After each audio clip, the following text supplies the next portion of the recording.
When I first started making video essays a few years ago, I was really naive.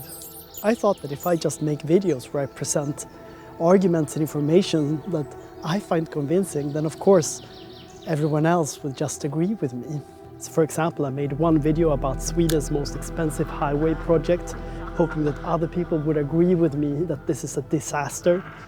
I made another one about the Swedish tax system to show how unfair it is. I made another one about the problems with private equity. Well, the list goes on. But lately I've been thinking, is it even possible to change people's mind, or will any attempt to try to do so only reinforce what that person already believes? So I decided to read up on that, and what I realized was really surprising to me. And I want to share that with you. And to do that, I will have to talk to you about goats, I will have to talk to you about the viral dress and about Dead Poets Society.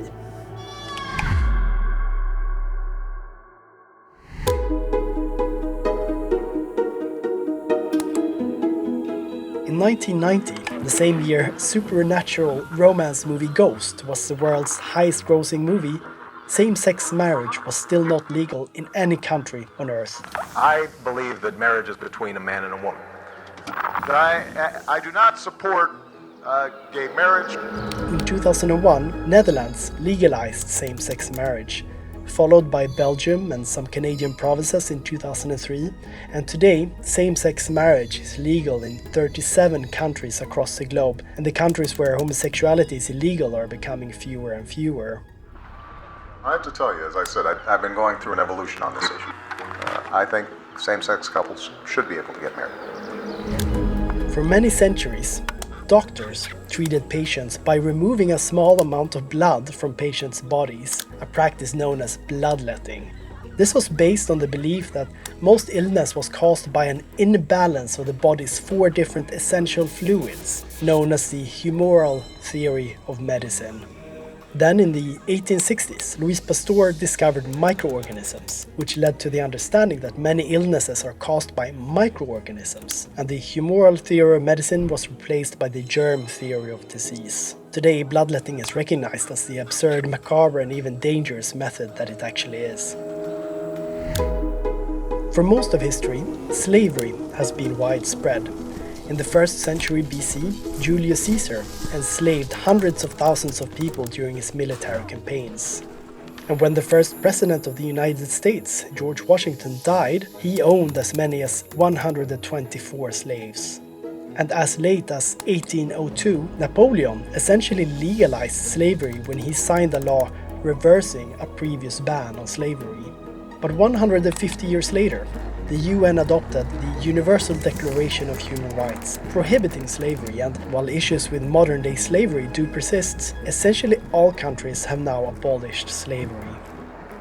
These examples illustrate how we humans have a remarkable ability to be completely wrong about things, but also that we are able to replace our worldviews and our beliefs. But what does it take for that to happen? What does it take for us to update our beliefs? Well, probably more than just facts and information. 200 years ago, Benjamin Franklin predicted that if we just build public libraries, then the common man will soon become as educated as the aristocracy. Franklin's perspective is an example of the information deficit model, a model assuming that as long as we make sure that we all get access to the same facts, we will all agree. But if the last 20 years have taught us anything, it's that equal access to facts does not preclude disagreement, and it doesn't automatically lead to big shifts in opinion. With the internet, we today have more information than ever before, yet we constantly argue over basic facets of reality. Is climate change real? Was 9/11 a hoax? Is the Earth flat? This was the largest audience to ever witness an inauguration, period. You're saying it's a falsehood, and they're giving Sean Spicer, our press secretary, gave alternative facts to that. But Point wait a minute, alternative facts? In 2016, the Oxford Dictionary named post-truth its International Word of the Year, and today it's clear that disagreements cannot be explained only by a lack of information. The information deficit model clearly doesn't hold water.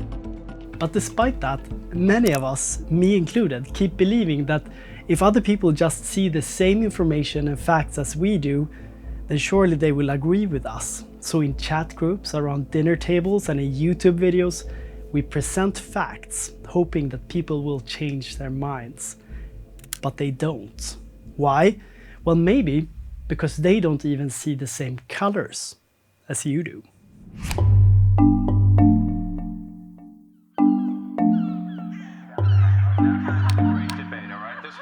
Everyone asking, what color is this dress?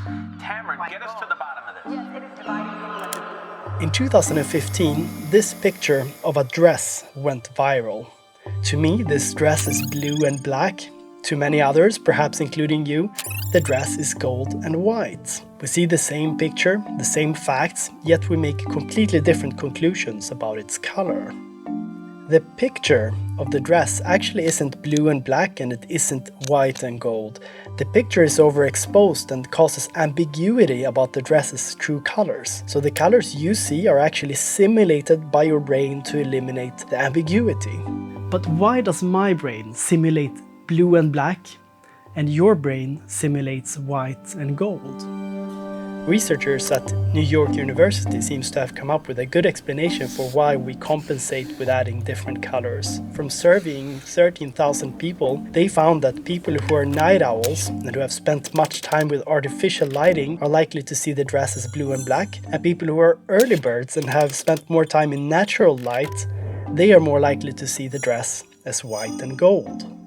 This circumstance, whether you've been exposed to much artificial lighting or natural light, is an example of what psychologists refer to as priors.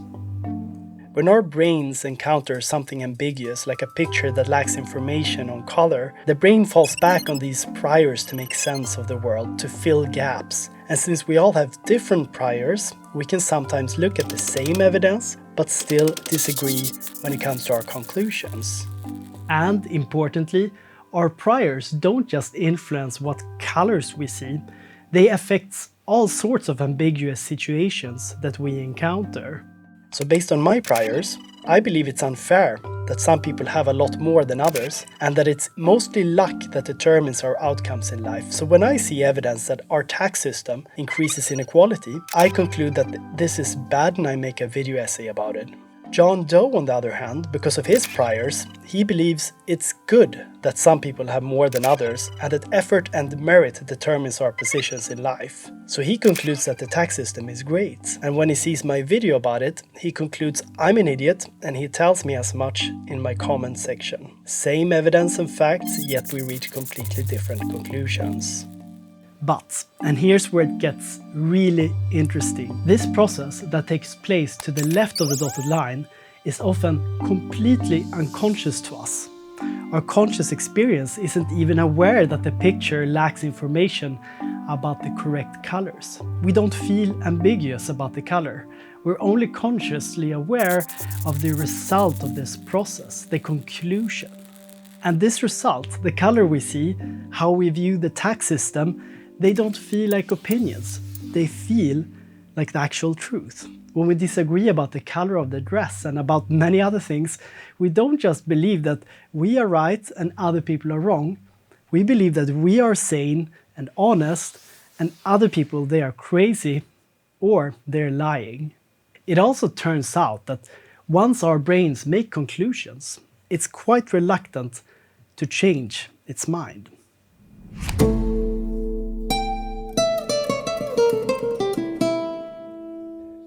This is Jean Piaget, also known as the father of developmental psychology. According to him, when we humans encounter information that is ambiguous or goes against what we already believe, our brains experience what Piaget calls disequilibrium. So to resolve this disequilibrium, the brain can use one of three strategies. First, it can ignore the information. Second, it can assimilate the information. Or 3, it can accommodate to the new information. So most of the information our senses receive, our brains just ignore. But when we do notice new information and new situations, our brain's most likely response is to use assimilation. In other words, we assimilate the information into our prior understanding of the worlds. We basically interpret new information as confirmation of what we already know. Assimilation is basically the brain's go-to response. However, in the rare situations when our brains realizes that it's completely impossible to assimilate new information into our existing models, then the brain stops trying to assimilate and instead accommodates the new information by adjusting our models of the world. A classic example is a child who sees a furry animal with 4 legs and learns from its parents that it's called a dog. This kid will then create a category in its brain for 4-legged animals called dogs. When that same kid later sees another animal with 4 legs, for example a goat or a horse or a cat, the child's brain registers uncertainty and ambiguity because this animal obviously looks and walks and sounds very different from the dogs that the child has seen. But since this animal is also furry and also has 4 legs, the kid will solve this ambiguity by assimilation, by calling this other animal a dog. Only when the kid has been corrected repeatedly will the child switch from assimilation to accommodation and create a new category, the category of goat or horse or cat. Assimilation is the default mode for our brains, and in many situations the brain will go to great lengths to avoid accommodation altogether. For example, in the 1950s, the psychologist Leon Festinger, who coined the term cognitive dissonance, infiltrated a doomsday cult. The members of this cult had given away all of their possessions because they believed that on a specific day a spaceship would come to save them from a doomsday flood. That day arrived, but there was no flood and there was no spaceship. But instead of accommodating this new information, basically admitting that they had been wrong, the cult assimilated the information that there was no spaceship into their existing models and told reporters that it was their positive vibes that had persuaded God to prevent the flood. To paraphrase the author David McRaney, when we encounter information that goes against what we believe, we often solve "I might be wrong" with "but I'm probably not." Faced with overwhelming evidence that we're wrong about something, research shows that we humans will sooner or later accommodate. If we didn't have the capacity to accommodate new information at some point, then we wouldn't have survived as a species. But importantly, before we reach a level where we're ready to accommodate and update our views, information that goes against our beliefs will actually make us more, not less, certain of our already existing beliefs. And as the sociologist Brooke Harrington explains, SD is larger than BD. Social death is more frightening than physical death. Being a good member of a group is more important to us humans than being right. When we encounter evidence that goes against a belief that not only we hold personally, but also the group we belong to, then we're particularly hesitant to accommodate. So based on what we've discussed so far, it seems to me like it's exceedingly difficult to change someone's mind. But let's recall those examples that we started with. History does show that seismic shifts happen in politics, morality, science, and sometimes these shifts happen fast. This ability to adapt, to learn and to change our minds, to accommodate, is arguably our greatest strength as a species. Without that strength, our human ancestors would probably have been wiped out by the Ice Age 1.5 million years ago. But what does it take for profound shifts to take place? And then what implications should that have for what I do on this YouTube channel?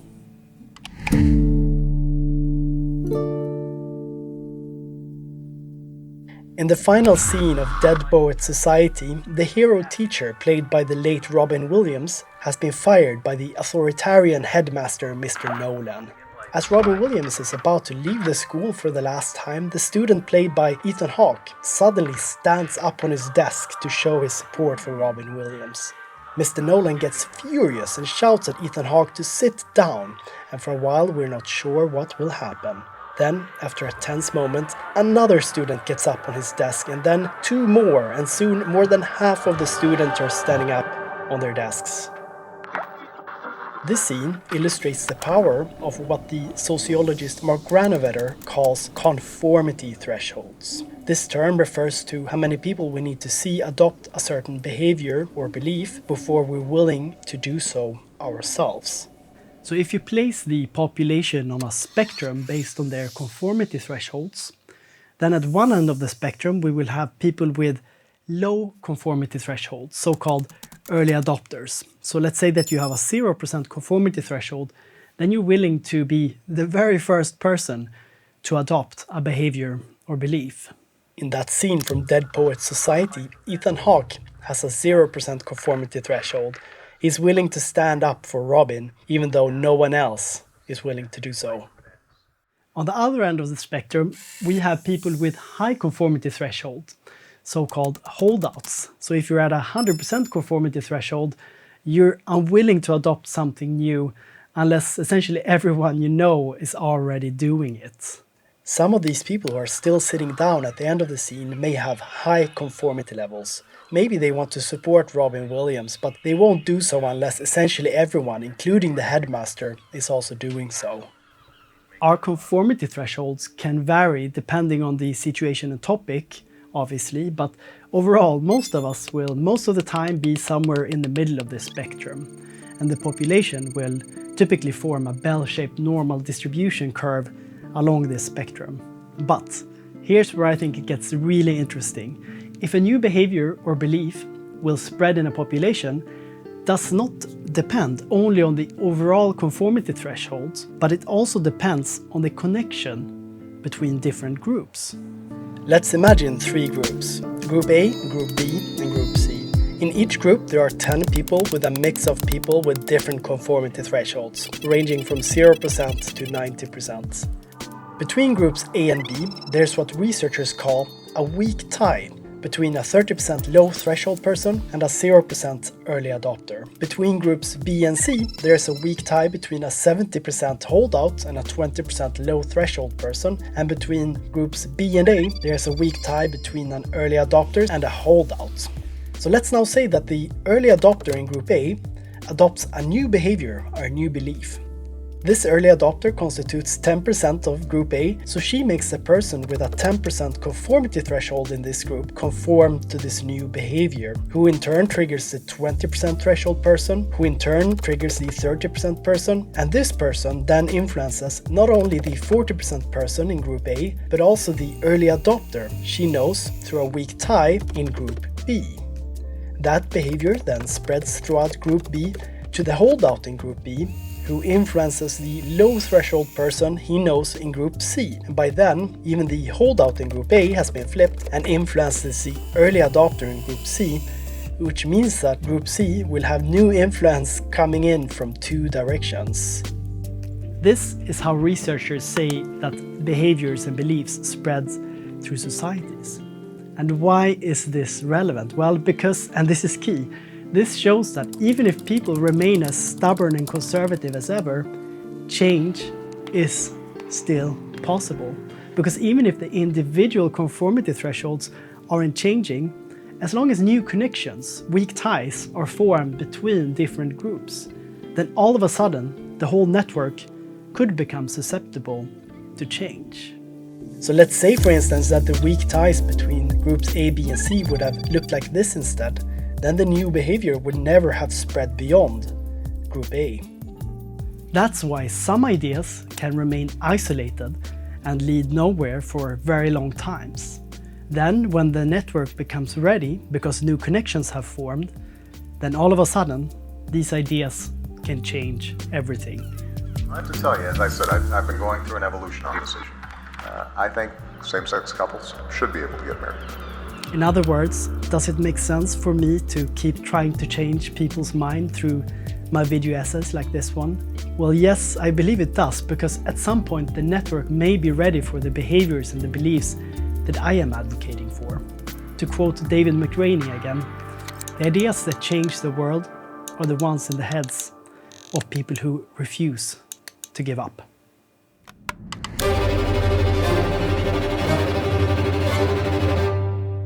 I'm Andres Acevedo and this is The Market Exits. I will tell you why and how I made this video, but first, I need to say that I love making video essays like this and I want to make more of them. But for that to be possible, I am going to need your support.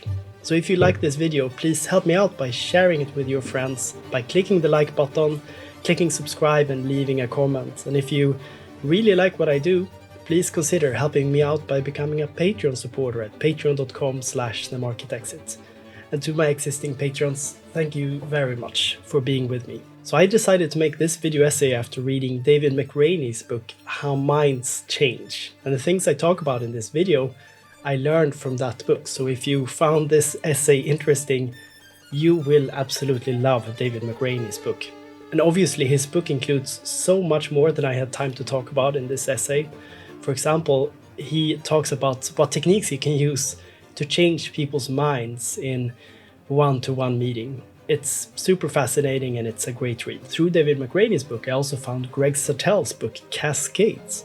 And the example in my video essay about how change spreads through weak ties comes from this book, which is also a fantastic one. It's basically about why some movements, like the Occupy Wall Street movement, failed, while other movements like the Orange Revolution in Ukraine didn't fail. So be sure to check out that book also, you won't be disappointed. I should say, by the way, that I'm not sponsored by anyone to promote these books. I do read a lot though, so if you're an author or a publisher, reach out, maybe we should collaborate. Lastly, thank you to Johan Bergman, a longtime friend of the channel who gave me constructive feedback on the script for this video. That's it, thank you for watching, see you next time.